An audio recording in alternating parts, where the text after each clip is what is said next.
Good evening, ladies, gentlemen, and dignified members here tonight for our event. I am one of your co-hosts, Christian Pacheco. And I'm Abigail Schneckenberger, another one of your co-hosts for tonight. But before we begin, we just have a short word from one of our authors, Christopher Lawrence Menard.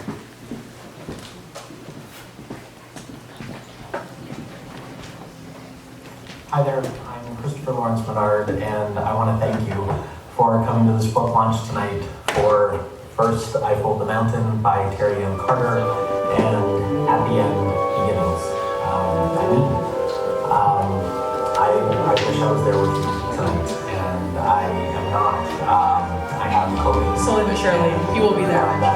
Just get there, don't worry. At the start of the week, this book launch. Just restart from the top. For everyone's safety, I'm at home. Yeah. It's all right. We're learning. And turn off the Spotify as well.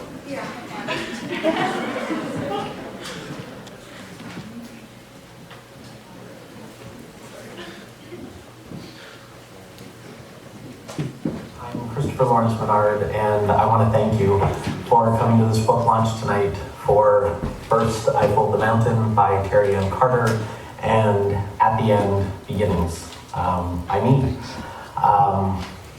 I wish I was there with you tonight, and I am not. I have COVID, and found that out at the start of the week that this book launch would be happening. So for everyone's safety, I am at home while you are celebrating these incredible books and the amazing students who have worked for over 8 months to bring them to life, to bring them into the world. And they have my gratitude, they have Terry Ann Carter's gratitude, they have a piece of my heart now and always. I want to say hello to them, and please have an incredible night. Enjoy every part of this celebration. You have earned this. And I want to say a thank you to Vanessa Sheilds for being there tonight to read some of these poems on my behalf, to Marianne Mulhern for being there to read some poems on behalf of Terry Ann, and to Marty Gervias. You have made this happen, Marty, and you have done this same sort of thing for so many writers who have come before us, and for so many students who have come through this course. So thank you for believing in people and for pulling amazing things out of them. Enjoy the celebration, buy some books, have a great time, love your families, love each other, and hopefully I will see you soon. Take care.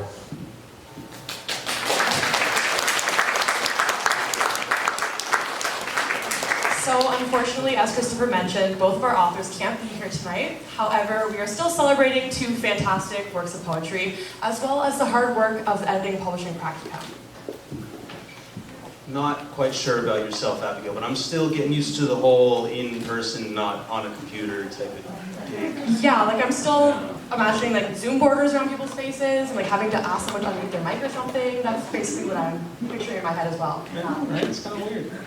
But that's why the event title for tonight is Beginnings. It's the beginnings of celebrating in person again, the beginnings of this practicum being in person again, which hasn't been a thing for 2 years now. And it's the beginning of the celebration of these 2 wonderful works of poetry by the people tonight. Exactly, and when I first joined editing and publishing practicum, I did not know how much work goes into a great book. First, our wonderful authors, Terry Ann Carter and Christopher Lawrence Menard, present these exquisite manuscripts and these poems to us and expect us to just make them presentable to the general public. I mean, the stress, could you imagine it? Exactly, and don't forget Marty Gervias, who gave us the tools that we needed to make this as rewarding as possible, as well as gave us an incredible responsibility. I will agree with that. I think looking back on it now, it's an experience I wouldn't trade for the world. During, not so, but I can confidently say, looking back upon the experience, there are things that I will take with me for the rest of my life. Yeah, and not only did we have an amazing team, but we also had 2 great manuscripts to work with that made our jobs definitely a lot easier. That's our task for tonight, then, to take this wonderful audience with us and subject them to these wonderful and beautifully crafted poems, and to instill with them, and within them, a love for these poems that you and I have, as well as this whole class. So join us on our journey tonight as the public experiences for the first time. First I Fold the Mountain and At the End of Beginnings by Terry Ann Carter and Christopher Lawrence Menard. Before we dive too deep into the books themselves, I'd like to give a just general overview of the lineup for tonight's event. As mentioned before, unfortunately, neither poet is here with us tonight, but as they say, the show must go on. So we'll hear from our wonderful guest speakers from the university and from the city of Windsor, as well as we will be interviewing the University of Windsor students who helped to make these books and worked tirelessly to bring them to your hands tonight. Then we'll hear from our authors as they will talk about their poems and read some of their poems. And then we'll have our lovely guest readers, Marion Mulhern, Vanessa Sheilds, and Marty Gervias finish up on the poems.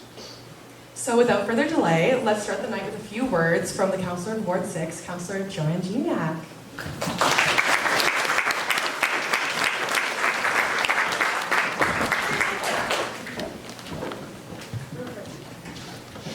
I don't need a mic. There's a mic right there, actually. Oh, there is. Look Yes. at that. I can't see it. It's great.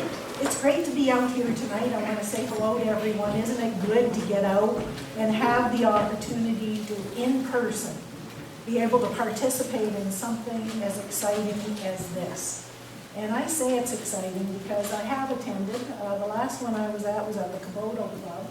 And I mean, you could feel it in the room. And I'm so impressed always by the hard work of all of the students who participated in bringing these incredible poems to us in the community and beyond the community.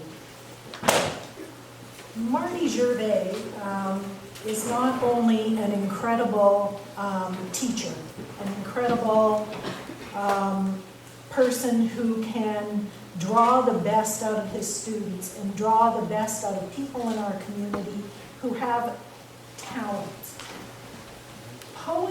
Poetry, literature, when Christopher, who I have the real joy of working with at the City of Windsor, Christopher heads our culture department, and I've had the opportunity to work with him on a number of projects.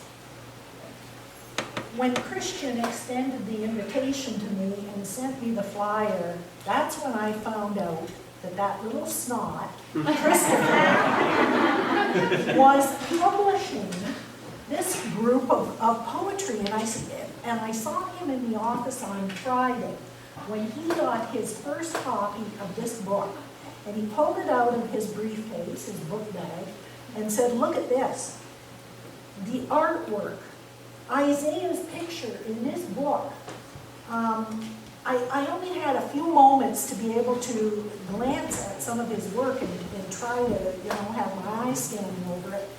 But I said, you know what, Christopher, I've always thought, as a fan of poetry, when I had the opportunity to read a collection, or the even better opportunity to listen to somebody reading their poetry, when my eyes go back in my head and I just soak it in.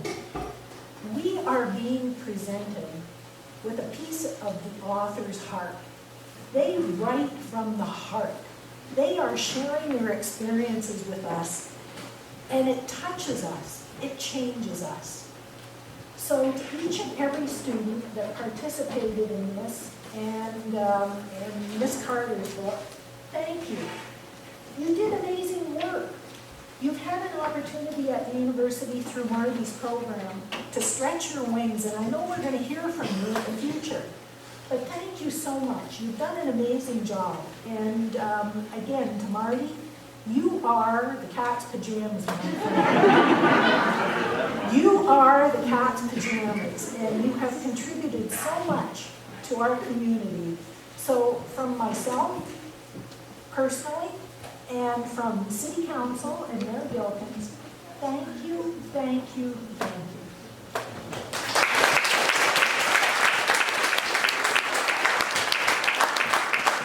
Thank you so much to one of our truly special guests tonight for those very kind words. And now for our next guest speaker, we'd like to welcome and highlight a little bit of the English department from the University of Windsor. Please welcome Dr. Catherine Quincy.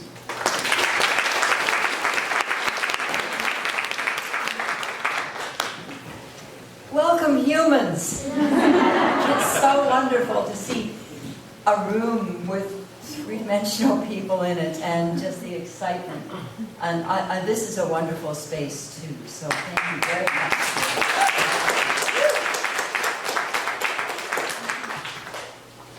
I'm so proud to be able to be here. I'm actually in my position as acting head of the English department right now, but a long time ago, longer than I care to think, I was department head for 2 terms running.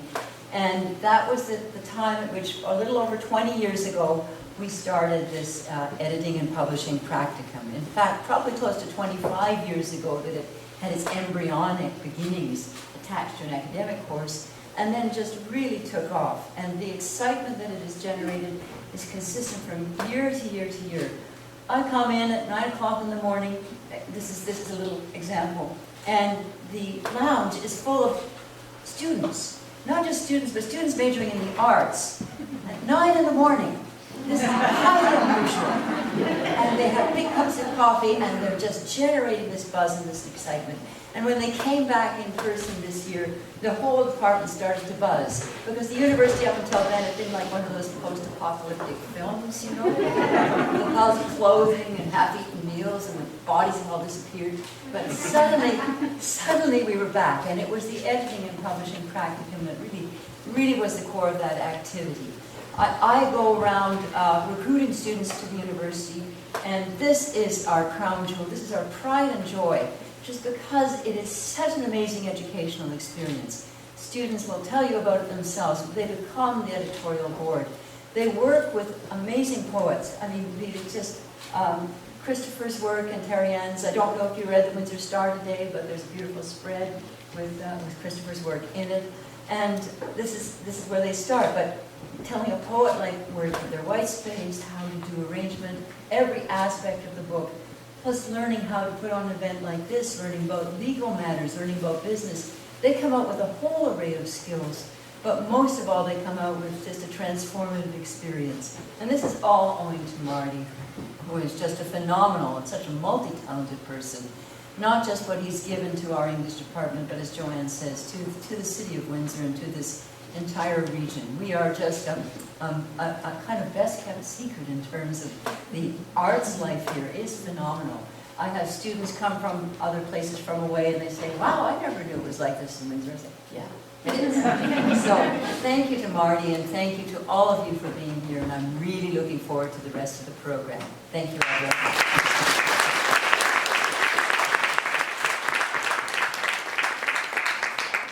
Dr. Quincy. So I know you're all eager to hear from our authors and special guests tonight, but I think it's a good idea to start with the groups that put these books together. I think you're right, honestly. I think you should show some appreciation to the student body who helped bring these books into your hands tonight.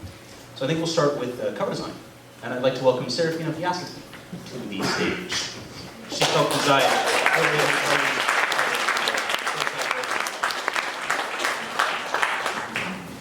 Good evening, Serafina. Nice to have you.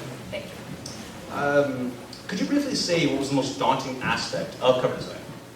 The most daunting aspect was probably pinning down the theme of Terry Ann's book.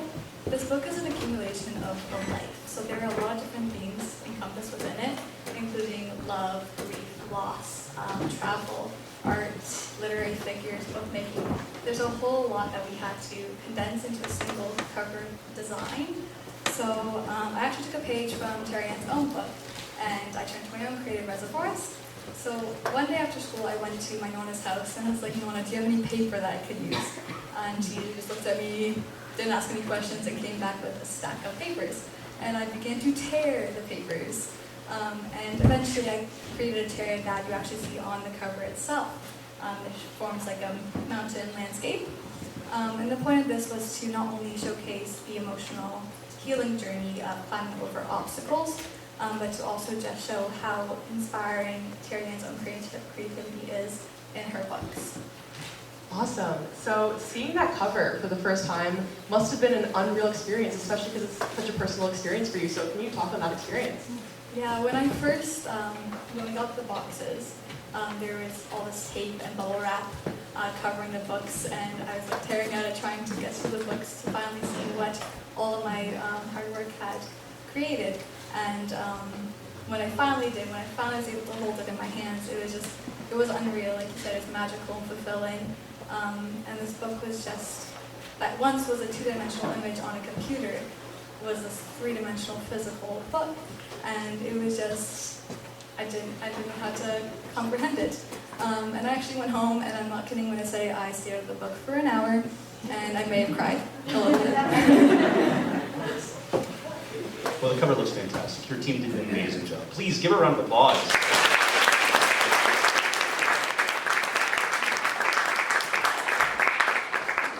However, there were 2 books for this practicum, and I'd like to invite Christopher's cover design team, or at least one half of them, Josh Moniz, to talk about his experience.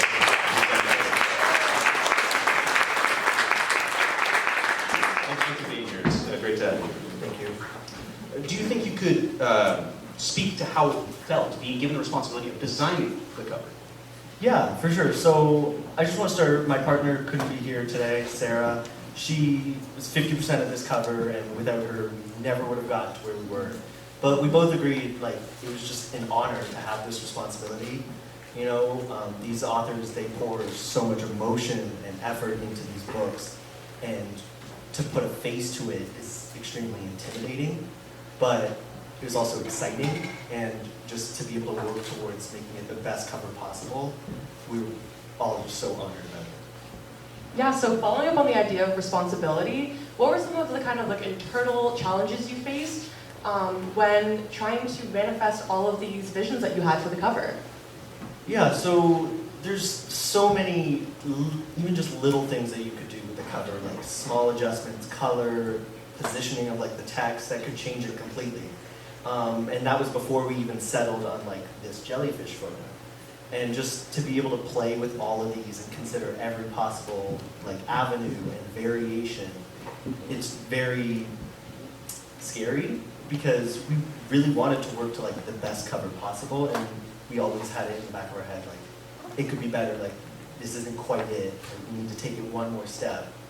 And I'm very happy with what we got to through all those challenges. Awesome, thank you, Josh. Round of applause.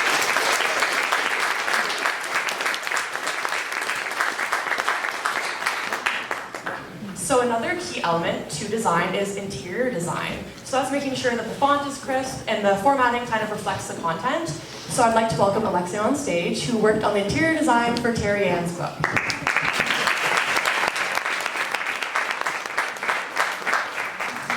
Hi.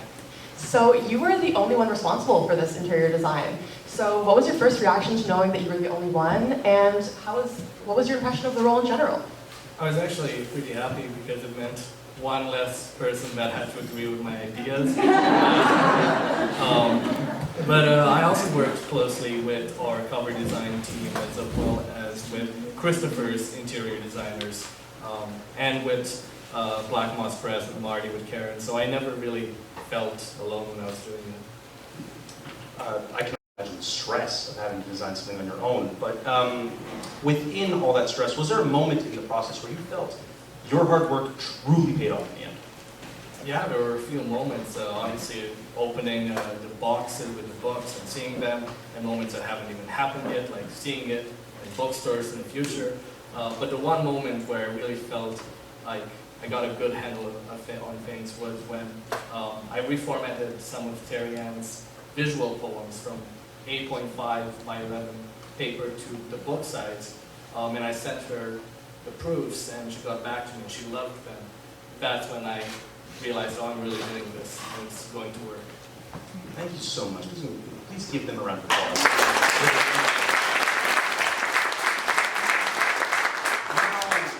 If I'm not mistaken, you happen to be the youth poet laureate of Windsor. I am. Well, yes, please.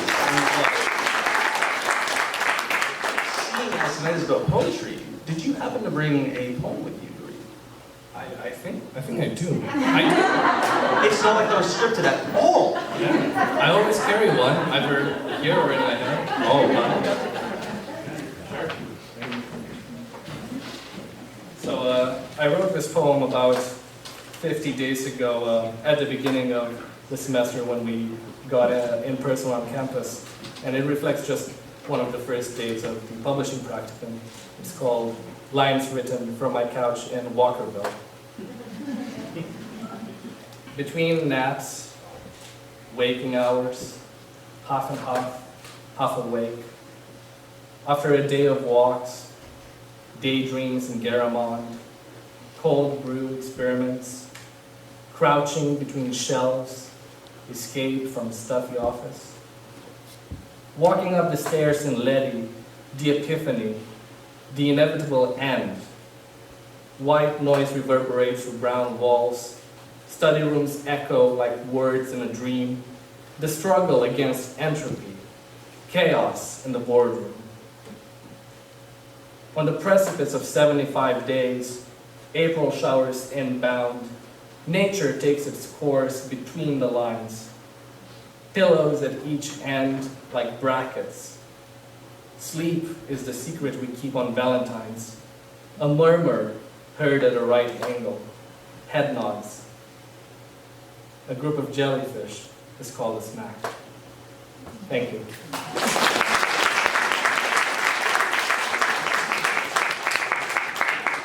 Beautiful, thank you, Alexi. So one role that I was not aware of before the practicum was that of the teaching kit. So I would like to welcome Holly Chapman that made one for Christopher's book.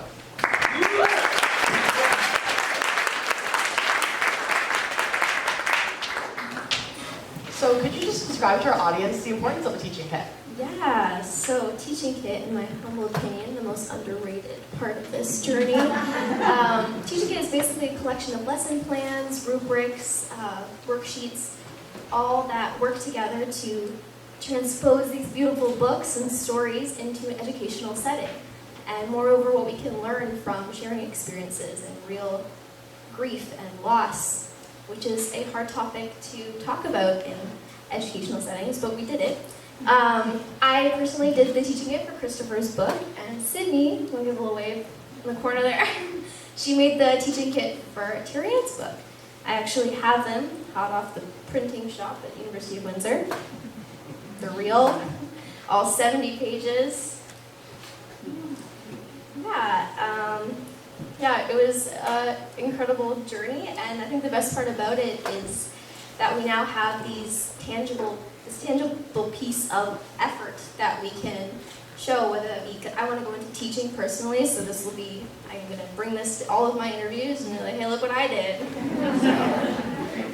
Now I'm curious with the teaching kit, how difficult, or what was the experience of trying to pitch or work with teachers on your curriculum, especially during these times with COVID and such? Yeah, so one of the biggest parts of this beginning of the journey was reaching out to educators. We had to reach out to about 2 or 3. I think we both reached out to about 5. Not all got back to us, understandably so, because this is a busy time of the year. I think about 3 weeks of the process was just emailing back and forth, because that was what was most convenient in COVID times. And it was just emails back and forth, like, here's some feedback, or like, I don't use lesson plans anymore, because these are all established teachers, they know what they're doing. Or like, well, we don't know what we're doing, because we're trying to start at the beginning. So it was a learning experience for all of us. We even had a phone call, Sydney had a phone call, and I had an almost workshop with a class, but it might still happen if I feel like it. Thank you so much. Please give her a hand to read.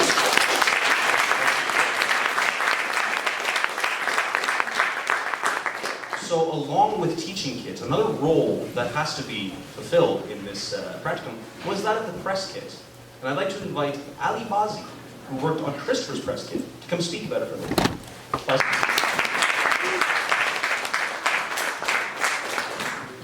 Thank you so much for being here. Of course.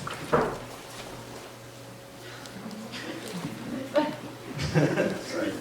Now, you and Mitchell worked closely together on your press kit, something that isn't a common thing, or doesn't happen too often in this course. Could you explain how either kit informed each other? Of course. The reason why togetherness doesn't happen as much as you would like in the practicum is because there are 2 different competing books, and not to say that tenses flare up, but there is the case of, it's the book you're working on and you want to promote it. I realized really quickly with the press kit that any sources that I find can also be used for them. So why would I not share it? Why would I not promote both books if I can? I love this course to the absolute brink of it, and I do nothing more than help both authors out. So absolutely, togetherness is the only way to do that. What a great guy. So in your opinion, what qualities does a good press kit have, and like what makes it appealing to journalists? I think the thing that makes it appealing to journalists is just the ability to stand out. It's too often now that press kits are very bland. They don't really have a lot of design. They just kind of expect the information to be on the page and they kind of run with that. Just by taking a little bit more care into design as we went through the process of making the press kits, we were able to come up with something that was appealing for both books and something that contributed to all the themes of the books in most cases that we could. And more importantly, show off the places of the books that we care about a lot and could also be used for the news. Awesome, thank you. Thank you.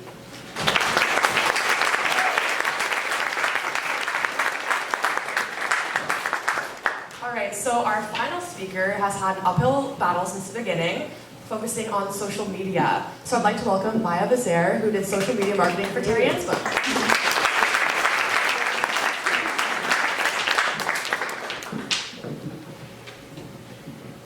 So you're one of the few students who kept their role from last semester, although you did change partners. So what was it like working on social media for 6 months straight, and how did you deal with the changes? So it was definitely an interesting one.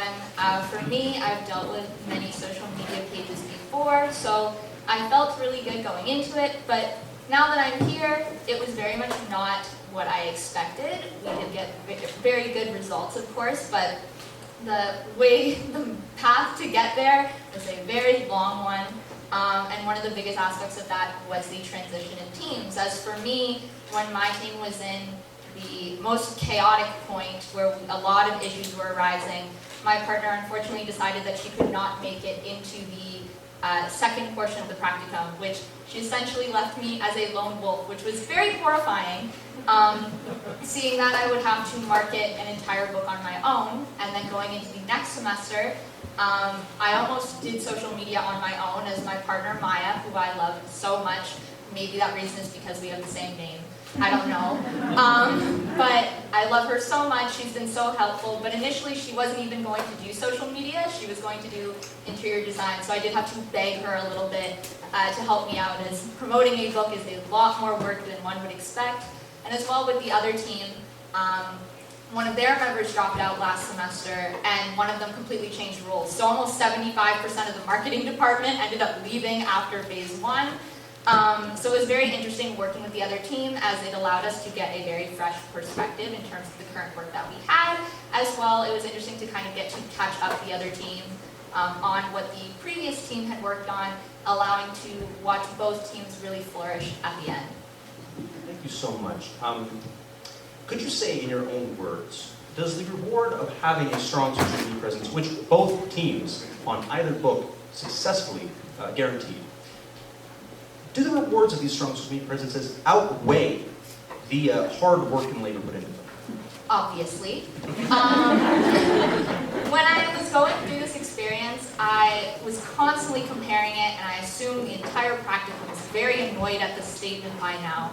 But I very much compared the idea of promoting a book to climbing a mountain, in which case both teams experienced many obstacles as they made their way through. For me, we learned that our author, Terry Ann Carter, while she is the very famous poet that she is, has absolutely no social media presence at all. So it was interesting trying to find a new audience for her. As well, we had an incident with our Instagram page where it was deactivated not once, but twice for impersonations. That was a very big hurdle that we had to cross. And I know the other team had some issues too. I remember them talking about how they had to teach Christopher Lawrence Menard how to manage an Instagram story. So that was a very interesting avenue for them. So I know both teams experienced a lot of obstacles climbing their mountain to success, but now that we are at this point and you can see this lovely turnout, so you know the marketing went very well,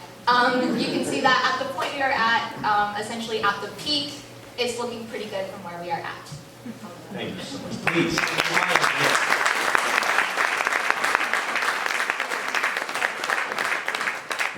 Before we move on on to hearing from our authors and our guest speakers, I'd like to announce the 4 winners for our raffle bundles. You can come collect your prizes at the end of the show. We will give it to you. Sarah Queeran.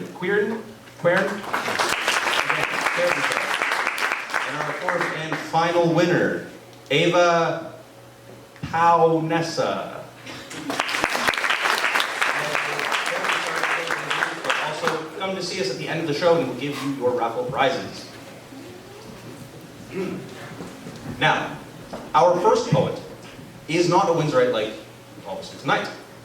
She lives in BC, so unfortunately she could not be here with us tonight. However, we did prepare. We pre-recorded her speaking about her collection, answering some of our burning questions, as well as reading from her collection, before we passed it on to our special guest. So, without further ado, Carrie Ann Carter.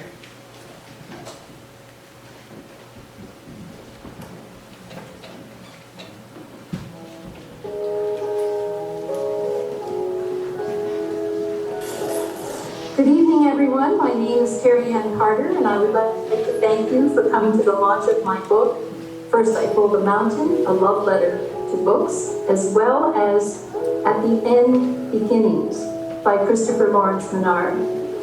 Thank you so much, Carrie Ann, for that lovely introduction. We're going to get right into your questions. First, how did it feel as an author, seeing this work come to fruition? As an author, when I write to a press like Black Moss, I have already spent a tremendous amount of time copy editing and working on the manuscript so that it will be, in fact, accepted by the press. So when I had the wonderful news from Marty Gervias that the manuscript had been accepted, I was thrilled. And then when he told me it was going to be part of the practicum, I was even more excited because I had worked with students before. It's so exciting to work with young people, to get their ideas and their thoughts, and so many ideas came to fruition while we were working on the book. It was a wonderful experience. Now, you mentioned that you had done the practicum previously. How did this experience differ from your first one? Were there any similarities?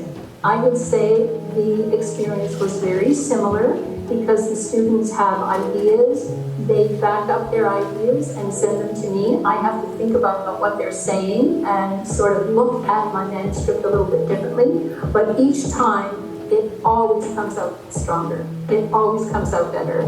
Could you talk a little bit about your experience being a part of this team? My experience as being part of the team is that love of collaboration.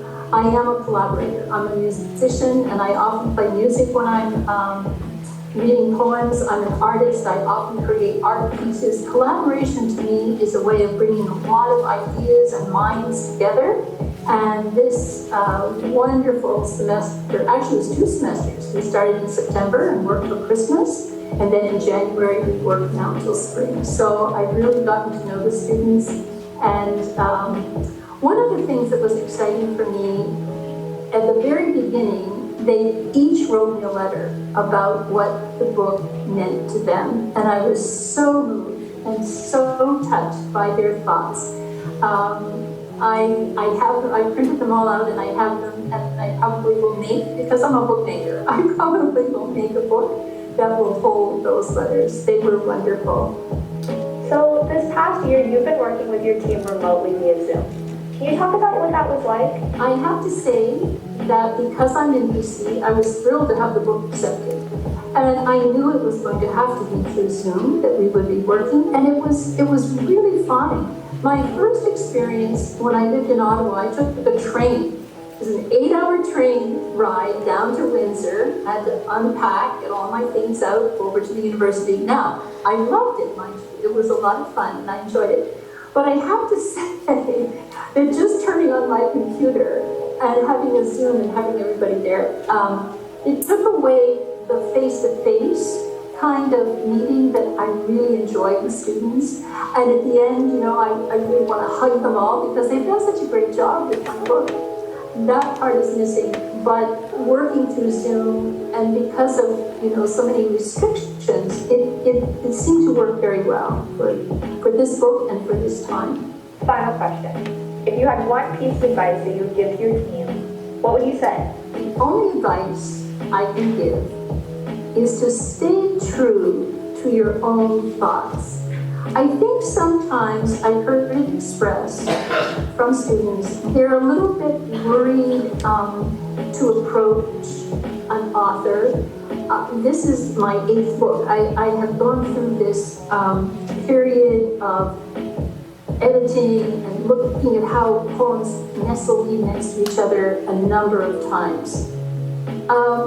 I think that they have to take off that weight from their shoulders and simply speak the truth of what they see. Because what I believe as an author is really value that young person's look at what I have done. Because the book is for everyone, and if I can reach more people, that's always very exciting. So that's the only thing I would say, is not to be fearful of approaching an author, and to simply be true to what you are thinking.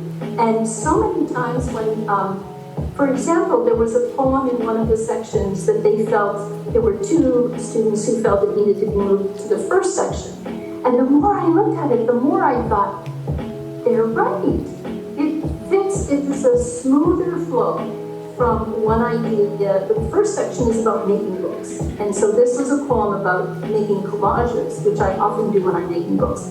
And it belonged in that first section, so I was very happy.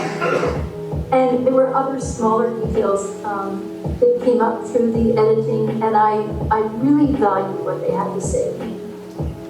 Thank you so much for those beautiful responses, Carrie Ann. We're now going to get into your poetry reading. I know you have 2 poems to read to us this evening that you selected specifically from section 2 of your collection known as the Unwritten Books. And the poems in this section are from books that have yet to be written, inspired by the Jorge Luis Borges notion of the unwritten book, in turn inspired by his short story, The Library of Babel. Letters of War, from the Book of Italy. 1. My father must have spotted them in a small Sicilian town that summer of war on his march to North Africa. Such a knock in his blood, noticing the wooden horses from across the road in a bombed-out storefront, sagging in heat. How carefully he wrapped them in Italian newspapers. Perhaps the rain would come. My father carried the wooden horses across the channel from Messina to Tunisia, thoughts of my mother catching in waves. Carved horses staring into the world with the sadness of war, like letters from the dead, risen and torn, the darkened eyes turned away from the sun. The stories of boys who carved horses in war, for vino, for pasta, who carved the names of dead mothers, Maria, Lucia, into the manes of horses, embroidered with stars and red wool. Wood from an orange tree, a grove overlooking the sea.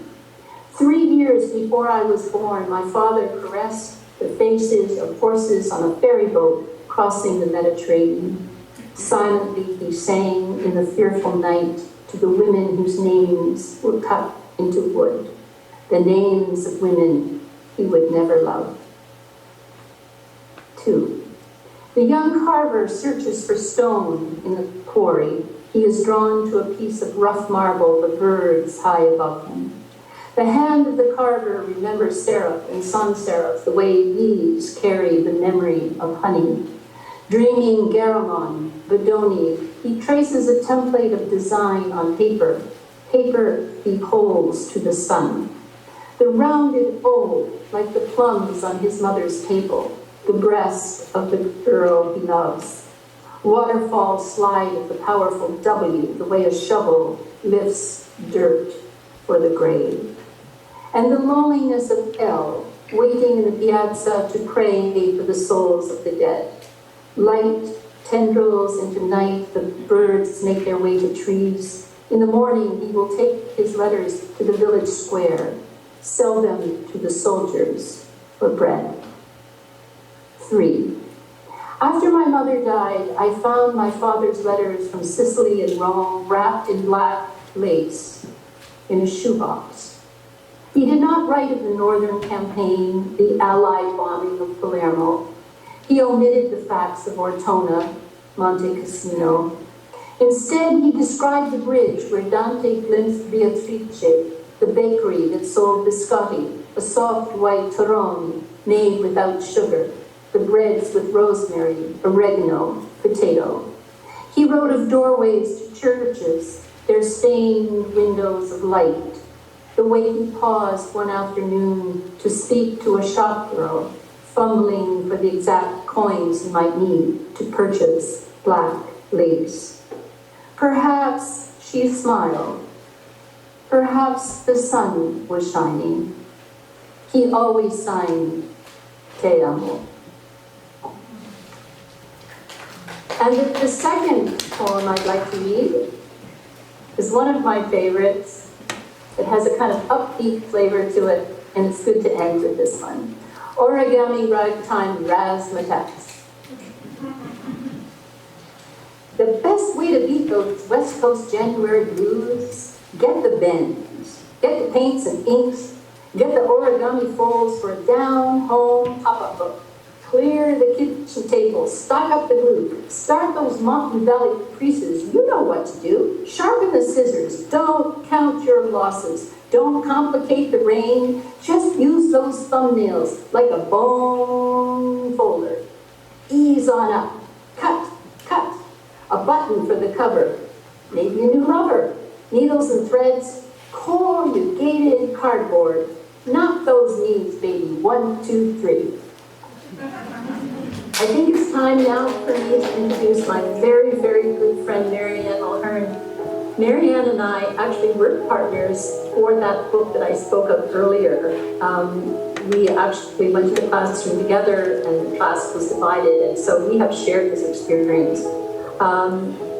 She's a wonderful friend. I know she's the poet laureate of Windsor, and I have this very great honor that she's going to read several of my poems. I'm thanking her very, very much, and I hope you all enjoy. Thank you.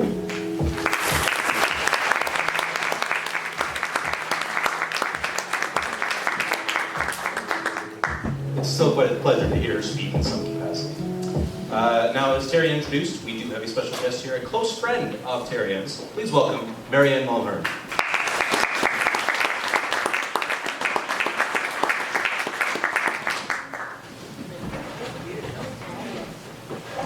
Welcome, nice to have you here. Wonderful to be here. Thank you. Do you think you could speak a little bit to your poetry and your poetic style, just briefly? Sure. I write in a narrative style that tells a story. Marty Gervias has published 8 of my books, the latest one being The Midnight Moon Sings of Murder, which tells the tragic tale of the Donnelly family of Lucan, Ontario. So it's narrative. Great, so what were your first thoughts after reading Terry Ann's new collection? Oh, I was just so impressed. I love Terry Ann's work. Her work is beautiful, it's memorable, it's thoughtful, and so creative. She's such a creative woman, and this book is outstanding. Thank you so much. You've worked with Terry Ann in the past. Could you give a little insight as to who she is as a person? Oh, she's an amazing person. She's creative. I knew Terry Ann when she was teaching high school in Ottawa, and I visited her there a couple of times. I found her just so wonderful with the students and thoughtful and engaging.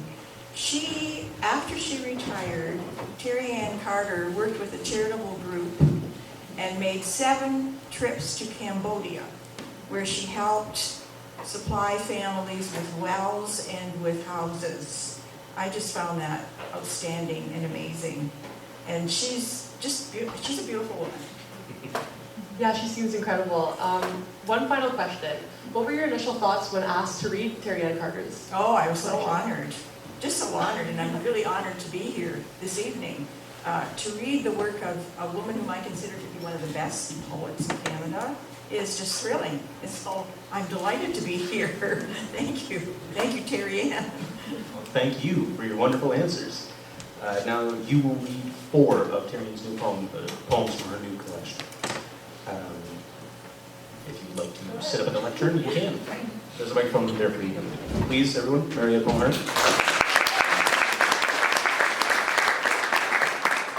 Thank you so much. Papery. My father cuts a square out of a grocery bag where he has made a kind of theater for late afternoons and masks. He draws characters from an old Mother West Wind and Uncle Remus. With a fountain pen, he dots the circles of their eyes.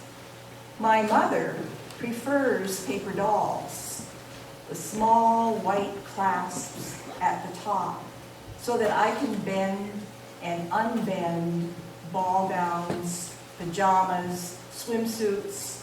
It's the 50s. Everyone loves LP albums. Monteverdi, Harry Belafonte. I paste over the record covers and create secret houses for imaginary friends long before my affair with Borges, or designs for birdhouses and leftover programs from the Philadelphia Museum of Art, featuring Saturday morning lectures on frogs. Today, I work in my studio, learning mountain valley folds from a physics professor at Stanford who teaches advanced origami. I will make a book called Kitchen Utensils as Sonar Devices, a handbook, from folded bits of a brown paper bag and 3 pieces of thread. On a line from David Sedaris, and this is the line: I never presumed Kennedy's death was responsible for my mother's breakdown. I never presumed that Kennedy's death was responsible for my brother's schizophrenia, although the splitting of his mind happened around the same time. The Dallas metaphor might have been a practical starting point for tracing the trajectory of his illness, his mathematical mind a speed trap for logarithms and formulas, a bullet shot from an infantry rifle, a telescopic lens. After his disappearance, I designed a small book called Greek Tragedy. Pages from his college texts and personal notes photocopied onto gray, cloudless cover stock. The exactitude of his thinking, clearly an allusion to a real life. I tried to understand the numbers, the foreign symbols, letting them speak to me across a distant grassy knoll, a swallow swoop of meaning, a cordoned candor through the clouds. Grimoire. Women carried them in apron pockets, small enough to curve fingers around. A text in code. Some say the grimoire was for black arts, magic with a K. Such a small book for casting spells, spellbound. Under a spell, a book to enchant, charm, the surcease of a book falling open in my palms, falling open to night rain, the memory of dark. This winter, the Christmas roses are blooming for the first time in my front garden, blooming with their slight flush of pink. I open my arms to them. The cool sea wind blows up from the harbor, and I bury my face in the spell of their planting, which I did with you last summer. Your fingers frail, the rotting leaves.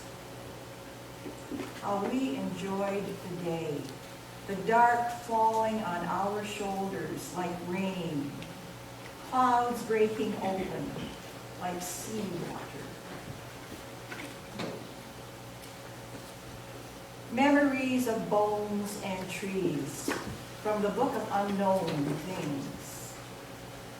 They hold us up, the relics we leave behind.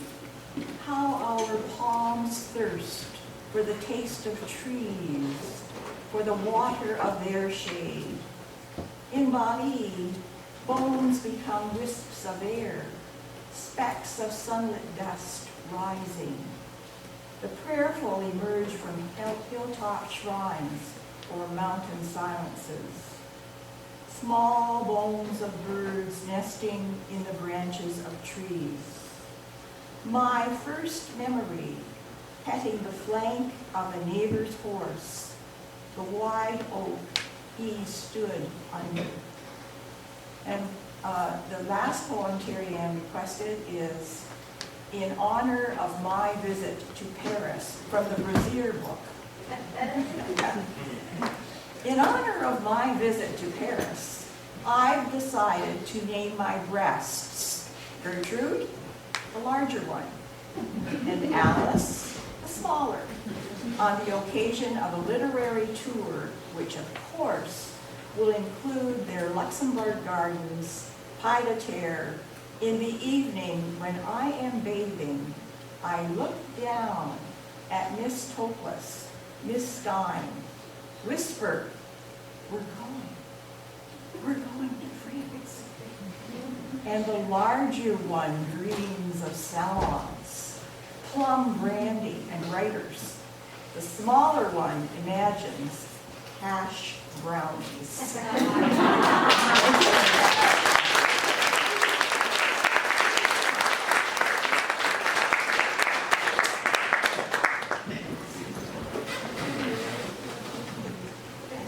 Thank you, Marianne Mulhern. On behalf of the students of the Editing and Publishing Practicum, being first-time editors and publishers is incredibly daunting. However, we are not the only ones experiencing our first time in the literature world. You're right, actually. This was Christopher Lawrence Menard's first time publishing a work. And I myself can't imagine the just daunting stress that comes with having the work published for the first time. Yeah. As we mentioned before, Christopher could not make it tonight. However, I'm excited to welcome his friend and fellow author, Vanessa Sheilds, on stage to talk about At the End Beginnings. Give her a hand.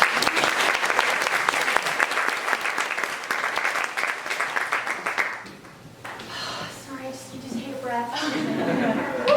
There you go. Great to have you here.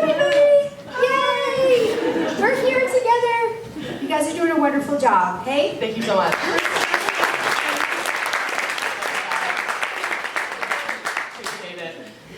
Could you describe your poetry style to our audience? Oh, fun, vulnerable, sensual, personal, freestyle, narrative, also, provocative. There you go, lots of words for you. Great words, I like. Now, you recently interviewed both Christopher and Terry Ann for both First Cycle Dimension and At the End Beginnings. What was it like to have both authors talk about their works? So the interview he's referring to is an email interview, of course, which I really love supporting writers in the city and writers in Canada. And so on my blog, if someone I know or someone lets me know that their book is being published, I'll ask them if they want to have an email interview, and I send them 5 to 10 questions about their books and their experience writing the book. So that's the interview that he's referring to, Christian's referring to. So I sent Christopher and Terry Ann each 10 questions, many of which were about the process of writing. And so for me, the reason why I'll talk specifically about those questions is because I'm always fascinated with people's process when they're writing, how and who and what and how they are inspired and what sort of brings their bodies and minds and creativity to want to express themselves through whichever literary device that they are using. In this case, it was both poetry. They both were communicating that way. So I try to ask questions that are kind of dreamy, like for example, if you could have lunch or take a walk somewhere with a famous writer, alive or dead, who would it be, and what would you ask them? But also just in general, questions about why they write and what they write means to them. In this case, what does it mean to them to be poets? So you can find that online, and you guys have been doing a wonderful social media job. So if you check out Facebook, they've linked the emails, interviews to their social media pages. They are great interviews, yeah. So following up on my co-host question, what were your initial thoughts when you first read Christopher's collection? So Christopher and I talk every day. I was super excited to be able to read his poetry, anything he writes. I've been a huge fan of Christopher as a writer, as a playwright, for as long as he's been doing that. So I know his skill and talent with writing, and I knew that he would be able to translate his skills and talent into writing poetry. However, because of the theme, which was, writing about his experience with his father's life, his father's illnesses and passing, his own experience as a son and a father and as a husband, I knew that the writing was going to be coming from a different place for him. So I was at once immediately emotionally taken, and I couldn't get through it without stopping to, did I bring my tissue? I did, to cry. Having lost somebody in my family too, grief doesn't ever go away. It just shifts its form and its strength. So I think my first sort of emotional response speaks to the power that is the poetry that he's written. That absolutely, I believe Councillor Gignac said, poetry comes from the heart. Maybe Dr. Quincy said as well, but absolutely both of them are right in saying that that's where it comes from. I keep putting my hand here because it's sort of where it feels like it's coming from. So a very long answer. My initial reactions were absolutely emotionally affected in a deep, wonderful, terrible way, which is the job of poetry, I believe. Great answer, great insights for that one. One final question before we move into poetry. Could you speak to your emotions or your feelings when you found out that you would be reading for Christopher tonight? I mean, at first I was pissed, if I can say that. This pandemic is on, and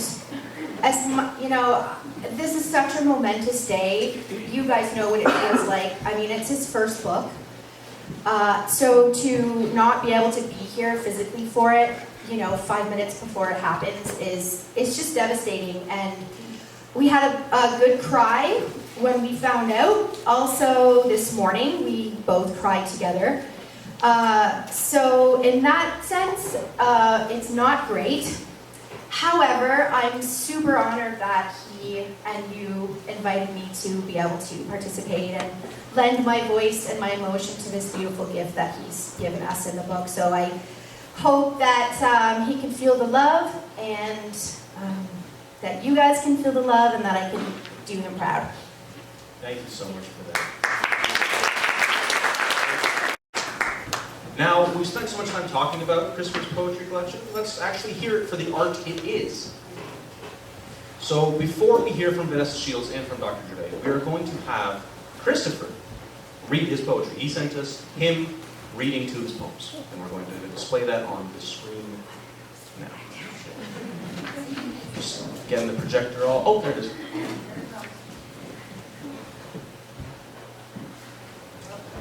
For this collection, their theme motif, I was thinking about how photographs have the ability to make us remember something important, and how photos also stand in for our memories later on in life when our memories start to fade.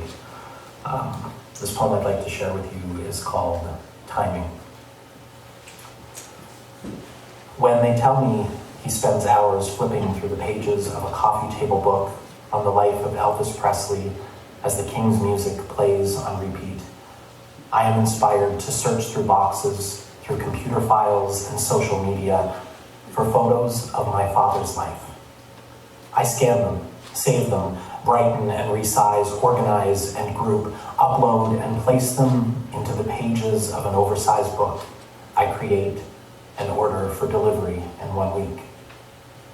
When it arrives, I press it into his translucent hands. Seated beside my mother, we watch as he looks through it in awe on his last lucid day. Smiles forming and fading again and again as he's met with the faces of those he knows in his heart, even as his lips struggle to form around the sounds, even as his brain fails to give up the names.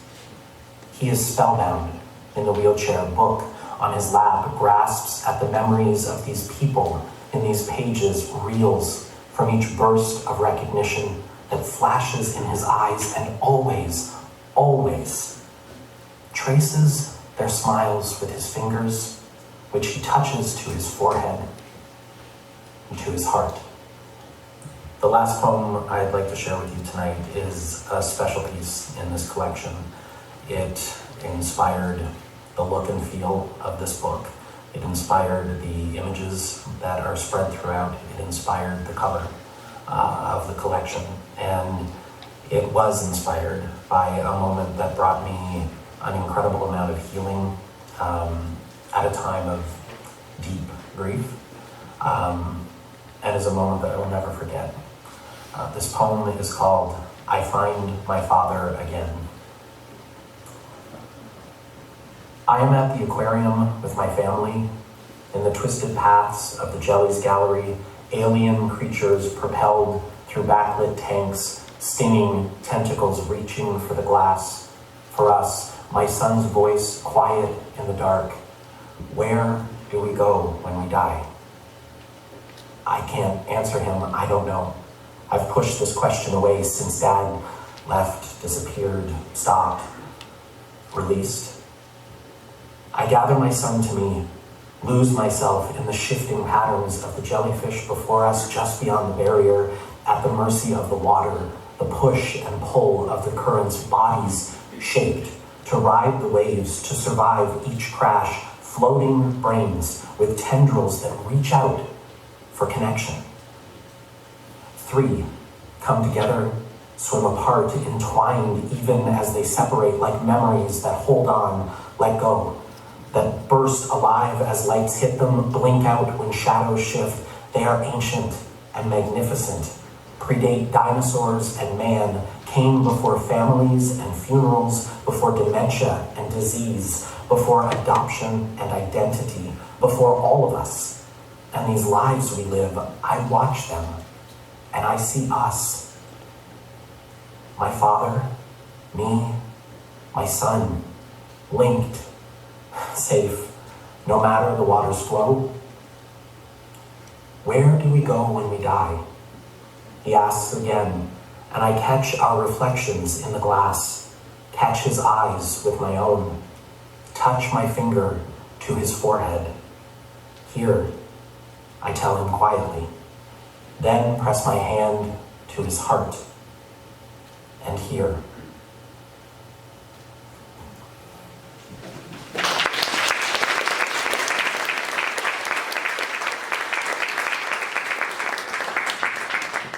So beautiful to finally see these pieces being read in public and not just in our Zoom meetings and classrooms.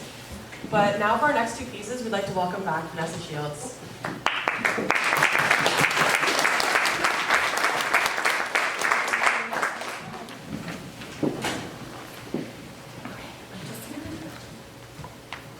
This down a bit. Maybe. I'm just too short. Can you hear me okay? Oh yeah. Okay. So I will be reading 3 poems, and these poems were chosen by Christopher. The order as well. The first one is called On Paper. We learn of you on paper first, examined hours after my pen scratches deep grooves into the torn page, while I race to keep up with the woman's voice on the phone as she rattles off facts about your early years. You look like you have been through. The words I scribble down are disjointed, fragments linked by hyphens, by 100 ellipses that tell your story. Sketch your picture for later when we'll wonder and discuss, reflect and imagine what someone looks like who has crawled through the glass. How someone survives what she calls abrupt course corrections, holding patterns, temporary shelters, to be suddenly presented on paper, to me, to us. Hours after, the sun sets over the lake, waves roll in, slide away, show me how to breathe. I hand the paper to my husband, try to shrug off my fear that in my effort to keep up, I have failed to capture any real details for us to unpack. Left us with little more than grains of sand, washed away quicker than they can gather. But he holds the paper out to me, points to where I added an exclamation point, an underline. He, a boy. You are a little boy. This becomes where we begin.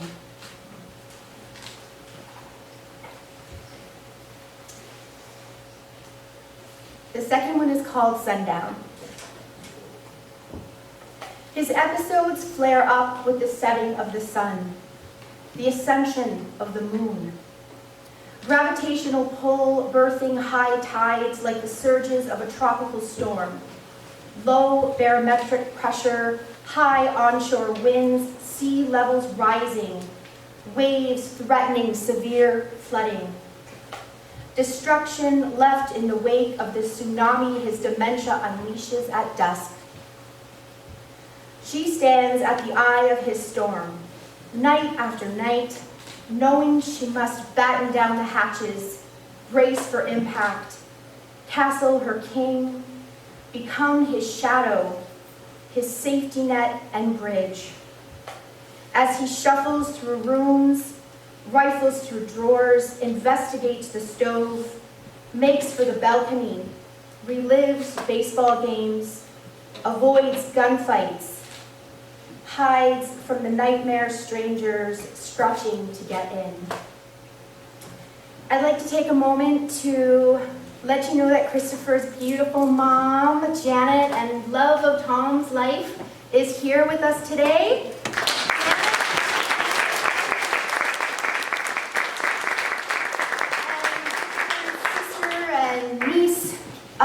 And I can't really see anyone else, but potentially other family members are here today to celebrate this momentous night with him.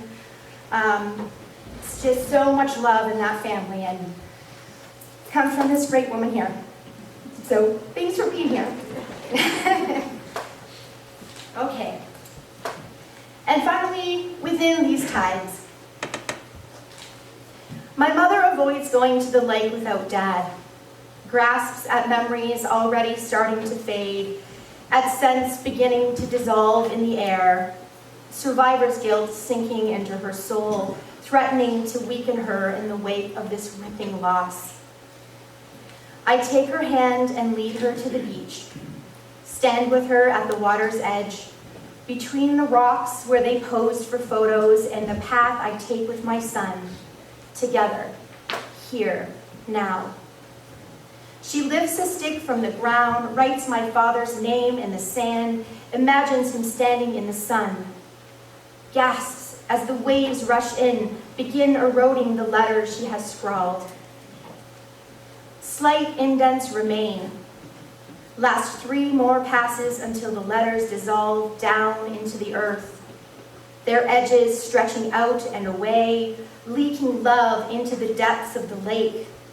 Form and substance sinking within these tides. carrying her momentary tribute into the deep, where there is no beginning, no end.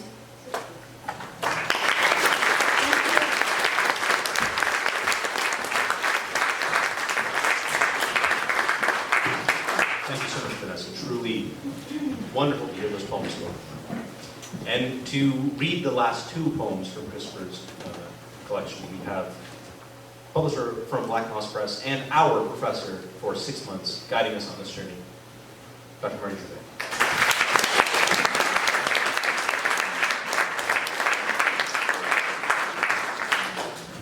Thank you very much. Let me get this mask off. I'm going to read two poems Christopher picked out. And I just want to say poetry surprises us with the familiar. And when the poets point to something, we are always amazed and we identify it. And we reach out, we touch all those moments. And there was something that Christopher had said just a few minutes ago in a video. And when he was talking about his father, going through albums and pictures, and you know, that's what we do. I mean, you know, those people pass away, and then we start going through all those albums and all those pictures. And we begin to identify with that. And so Christopher's poems are really universal, because what he's speaking about when he speaks about fatherhood is, and we can identify with it.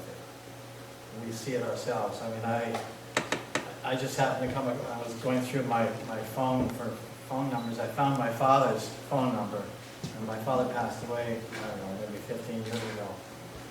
And I called him. I didn't know whether he would answer it, but fortunately nobody answered it. It just freaked me out completely. The poem I want to read is called Mustang Music, and I want to ask Christopher's mother, do you remember this 1986 Ford Mustang? Yeah. And it's about Christopher learning to drive, and he bought this car. And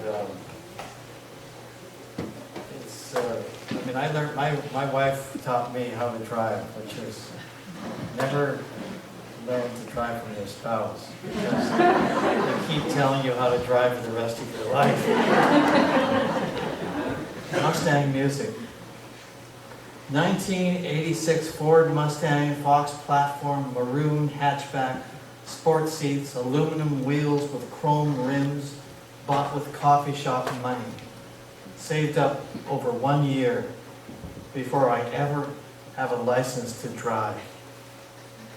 I sneak out in the night, take my wheels for a spin, drive Windsor streets in the rain, beginner's permit in the glove box. A black F-150 follows close, bursts into flashing lights at 1 a.m. outside the window of my parents' room. I hand the sympathetic officer a love letter on pink paper, mistaken for the State Farm slip. Promise through a sheepish grin to never do it again. I grow confident behind the wheel, drive to and from work each day. My father guides me from the passenger seat. We take turns with the CD player. Elvis on the drive up for him, Alanis on the way home for me. At first we ignore one another's favorite songs until things blur somewhere along the EC road, and he asks for ironic. I ask for suspicious minds. Now, don't you know I'm caught in a trap? Well, life has a funny way of sneaking up on you when you think everything's okay. We listen, we understand each other, lower the volume at Howard Avenue to hear stories we trade, the laughs we let loose over the Mustang music that plays across the year he teaches me to drive. Great poem. And this final poem is called At the End.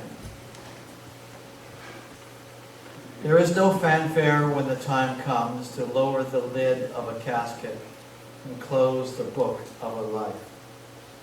Lights snuff out as they do around baseball diamonds after the ninth, on theater stages after the curtain, in hospital rooms after visiting hours, inside family homes after the day is done.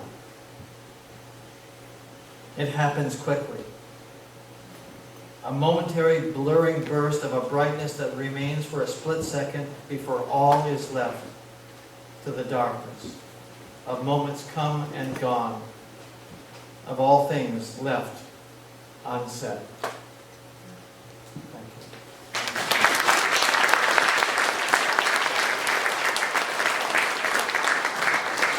Thank you so much, Dr. DeVay and Vanessa. It was truly, what a proud moment for Christopher and for his family. A lovely bunch of poems. I love hearing both collections tonight. It was wonderful to see them, or to hear them rather, spoken. So as we move into the twilight of our night, the little sunset before our final event, the social media team, Maya and coincidentally Maya, of Terry Ann's book, First of All, prepared a sort of, it's a video, but I was trying to think of what it would be. A mockumentary, let's say, of our experience, time, and pleasures of working on these two books, aptly named, The Practicum.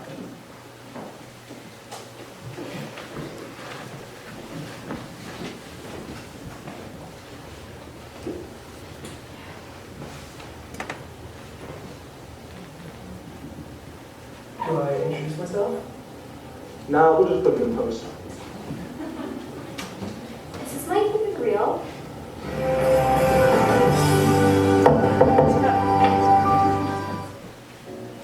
We're a little short on time, so in one word, describe the practicum.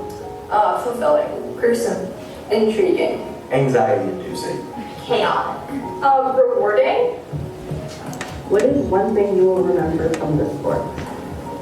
One specific moment that was really special was when Lord and I showed Christopher the teaser video for the book, and he gave us really positive feedback. I'm definitely going to remember working with my team. There were some very funny inside jokes.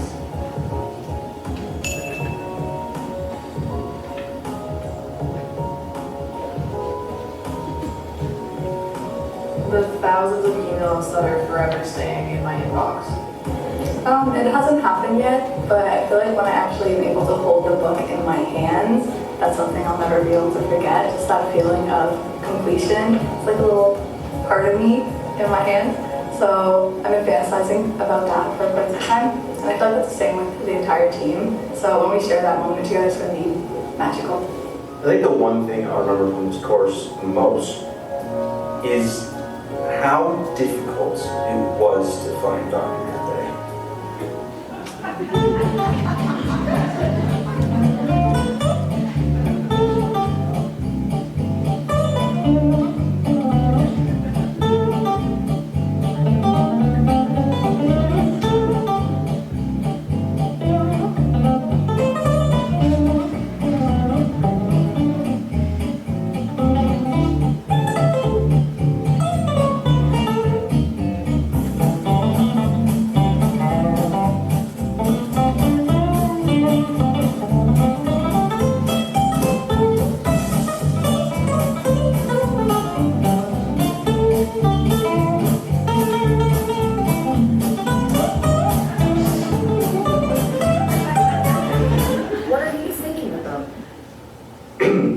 Nothing. If you could give yourself one piece of advice at the start of the practicum, what would you say? I would recommend to future students that they try to talk to everybody in the class and get to know each role and just be involved in everything as much as they can. Getting a whiteboard calendar. Excellent. Put that schedule up. I spoke up about my idea and actually changed the cover and incorporated my idea into the book. So you never know unless you actually say it. Definitely treat it like it is a job. It's very different than other courses because it's very hands-on and you do need to devote a lot of time to it. Right. What was it like working with the authors and the publishers practically? It was a lot of pressure, but it was exciting. The authors, it's more than just emailing. It's working one-on-one, and that's something that both the authors and publishers are passionate about. So it was really interesting getting to see what it was like to work with an author on a book, because that is something that in the communication media and film program is something that you will never get to experience. I think it was possibly like quite telling. You can tell that like it's very much their baby, they get very nervous about it, and there are times when you're like, okay, take a breath, I got this, it's all good. There was definitely a lot of communication in it, just to make sure we got everything right.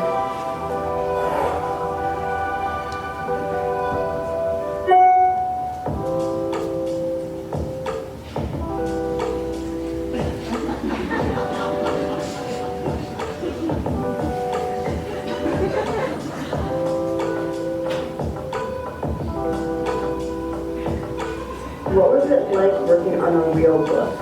It's scary, man. I mean, my entire life I knew I wanted to be tied into something like with English. I just never thought that I'd be, fresh and 20 and be able to say, yeah, I have my name in the book. It's like equal parts exhilarating and like terrifying. There's like this overwhelming pressure where like your product has to be the absolute best that it can be because it's going out into the real world. But at the same time, it's such a fulfilling experience to kind of sit there and take something from start to finish and work on it the entire way.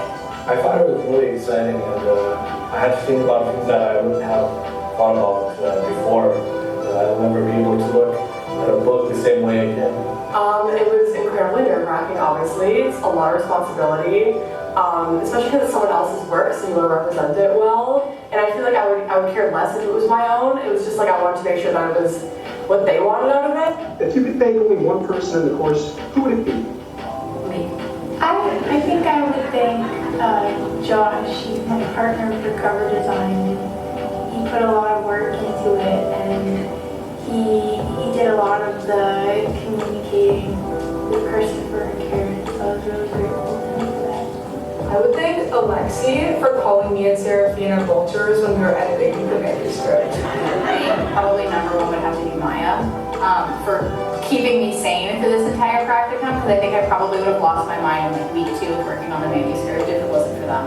I can think of 2 people, and that would be the GAs, Rowan and Matt. Rowan for always answering my questions really well, and Matt especially because he would give I would ask questions, he'd give paragraphs, really thorough answers, and also providing a lot of fun comments. I guess the person I'd thank would probably be Marty, Professor Gervias, just because this was a class that you have to he has to opt you into it. So it was, I'm thankful that he gave me the opportunity to work on this. Who deserves thanks at the end of the day, in all honesty, is probably Maya. The one with the 1A in their name. Because without them, I would have just,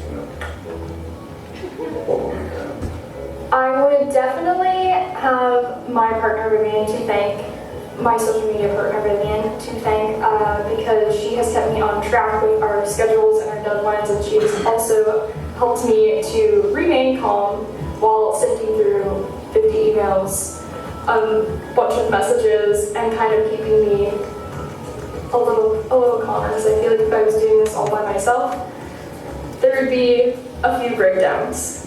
Did you learn anything about yourself? I can function off 30 minutes of sleep. That's not a good thing.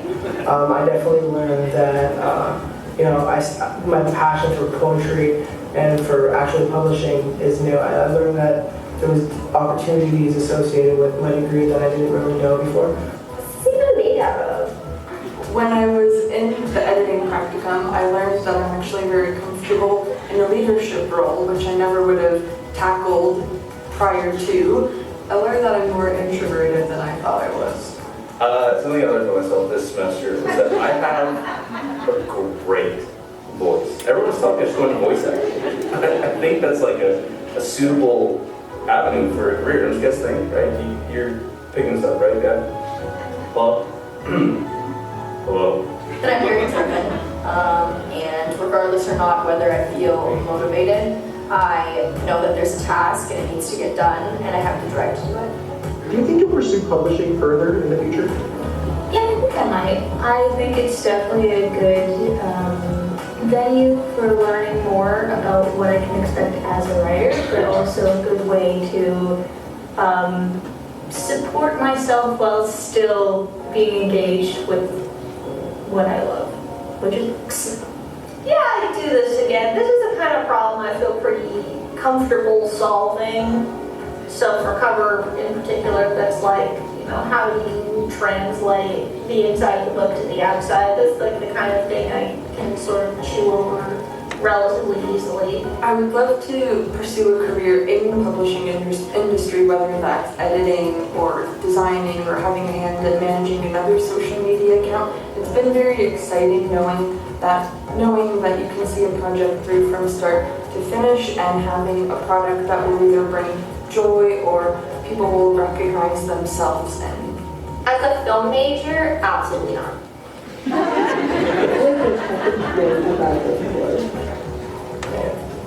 Getting started for sure. In each role, whether it's liaison or it's press kit, you gotta sit back and just be like, okay, what am I doing and what exactly do I have to do to set myself up? Definitely this semester working on the teaching kit. Sydney can relate. This was a lot of work, a lot more than we anticipated. The page numbers just kept getting more and more. We basically have a whole manuscript. So as challenging as building that has been, I also know that it'll be incredibly rewarding. It'll be like opening up the book again. But it's our teaching kit, so most challenging but also most rewarding. The toughest moment was reformatting 4 poems that were made for 8.5 by 11 paper to just 6 by 9 paper. Just trying to coordinate with everyone, so I'm not, as part of the events crew, I have to wait on, or I have to kind of wait on the book being assembled and having all the press being released in order for things to fall into place for the event to come up. So I think it's just a waiting game and see if things will fall into place. Fingers crossed. Well, this experience was tough. Working with such an amazing team and helping this book on its journey through the publishing process has been so rewarding and fulfilling. And I absolutely cannot wait to see this book in stores, and on shelves, and in my hand. Hi there, this message is for the Backstage crew. I just want you to know how much I appreciate the work that you've put in over the last 8 months and the magic that you've made together and this incredible book that we've created because of your efforts. I told you at the start of this process that when we were finished, I wanted us to be able to say that we had carried this through to completion, that we had brought it into the world together, and we accomplished that. This book has your fingerprints all over it. It has your ideas, your dreams, your vision. All of that is part of this final product, and it wouldn't be what it is without you, and the experience would not have been what it was without you, and I am forever grateful to each and every one of you. Thanks so much. Congratulations. You have a lot to be proud of. The editorial and publishing team at the University of Windsor, and here they are.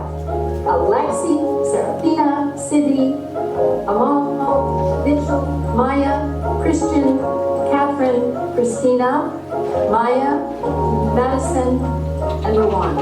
Thank you, and I think you've chosen a name for yourselves. You call yourselves the Bookfinders, so thank you, Bookfinders. And I also want to say, if any of you ever find yourself out on the West Coast, you look me up because you have a place to stay. Thank you so much, students, everyone. I hope you have a lovely evening.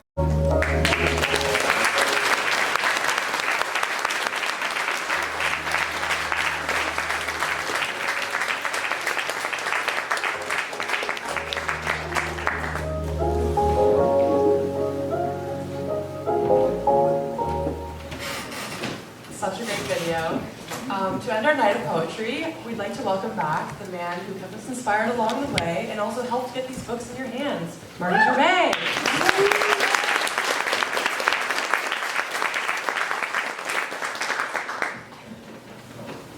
You guys are an interesting bunch. Can't find me. Come on. So, I've been waiting for this moment since 2019. That was the last time we had an event, in-person event. And so this is wonderful. What a great turnout this is. As I say, I've been looking forward to it. And it brings together such a talented bunch. And you know, there was a veritable shock in the room at the university the other day when Christopher came on and said that he couldn't be here. But as he said, the show must go on, and as you can see, it is going on. And I want to thank all of you for turning out tonight and having faith in the process. And this is truly a night to celebrate. And this is really the first in-person event, I think, that the university has held where the students have put it together and are running it. And what you see tonight is what they put together. You know, in September when I started this course, we were doing it virtually. It was on Zoom. And one of the things that I told everyone on the first day is the same thing I've told students in this class, you know, for forever, all the years I've been doing it, is I picked out the date tonight, and I told the students, I said, put this date on your calendar, and you have to show up. This is kind of your final exam. And I also told them that if there's a chance that any of you are getting married, change the date. Or bring the entire wedding party. Please the audience. And you know, the funny thing is I said that a number of years ago to one of the classes, and right away one girl in the class started checking her calendar, and she said, I had to check to see what day I'm getting married. And I said, come on. You don't know when you're getting married? Maybe he doesn't know, but other people know. And it turns out she was married like 2 weeks after this thing. This is what's called experiential learning. And a number of years ago, McLean magazine categorized this course as being one of the cool courses at the University of Windsor. And you know, experiential learning is, when I started this course, you know, 20 years ago, whenever it was, that term really wasn't being used by universities. And I know something about experiential learning because when I got out of high school, I went to Toronto to get a job. I didn't go to university right away. I went looking for a job. And I remember going down King Street in Toronto, and I saw the Toronto Star, and I thought, Ernest Hemingway worked here. Maybe I could work here.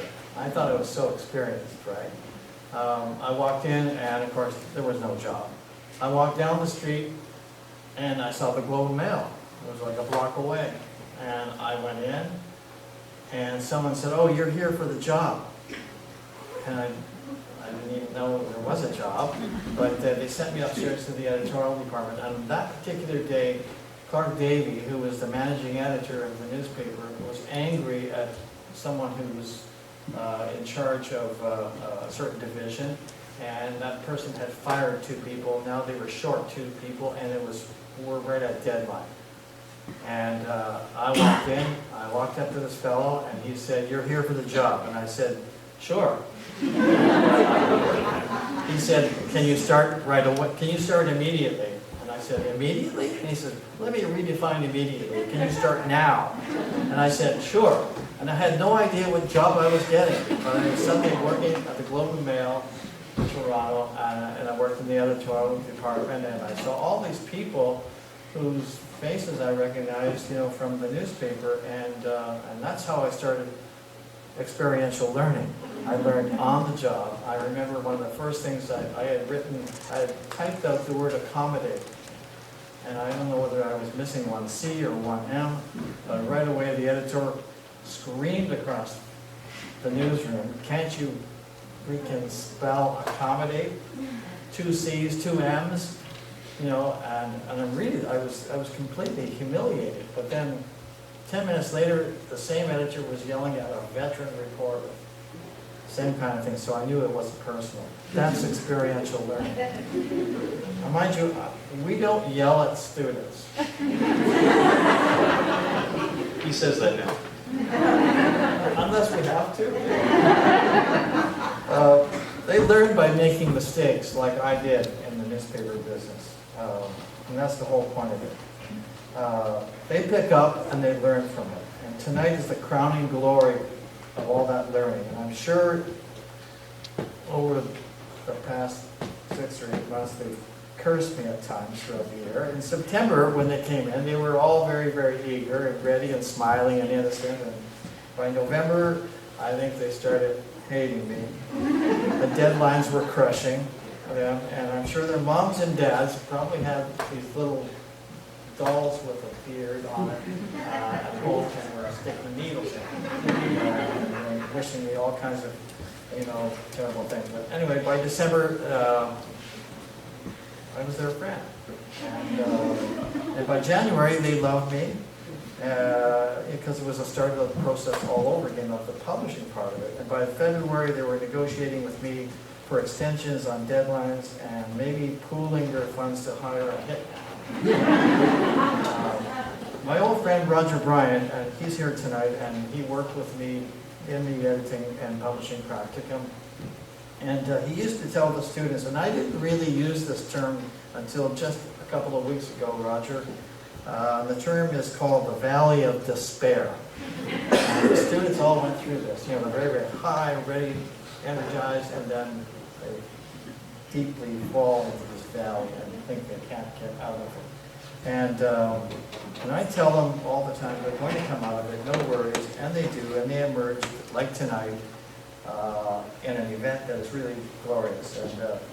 And a week or two ago, when they opened those boxes of books to see the fruits of their labor, and a couple of them spoke about that and what that experience was like. And I looked over and I saw a couple of them actually holding the book like this. I mean, they were all holding the book, and they all picked out a book out of the box and they were looking at it. But I saw a couple of students actually putting their noses in the book, smelling the glue, maybe? I don't know.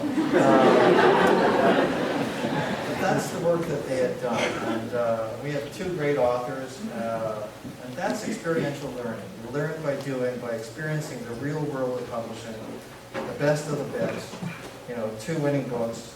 And I want to thank these students, and I want to thank Matt and Rowan, the graduate students, for helping me through the semester, and the authors, of course, and the English department, and all the guest speakers that I brought into the classroom to tell you about publishing. And I want to salute the students. You were responsible, you were mature, you were insightful, you were gracious. Serafina, for example, she mentioned about, at some point tonight, she mentioned that there was a book that she identified as maybe not being the most appropriate cover, and her ideas actually wound up making a brand new cover. And it's a book that we're bringing out shortly. And what she had brought up was something that had come actually from one of the lectures, which was about when you're putting together the design of a book and you're using a title, that you have to be subtle about it. And when she said that and challenged me and challenged the design team, we went right back to the drawing board and we redid that. And this is what experiential learning is all about. And from our point of view, we learn too, and we learn to listen. So the students were, as I say, were insightful, were gracious. Yeah, sometimes they're a pain in the butt. Not really. I love them all, and that's why I'm a teacher. And I just would like to honor them tonight. And I'm just going to say their names, and if they can wave where they are at the stage, a bit crowded. But there are two different groups: the backstage group and the book binders. So the backstage is Ali,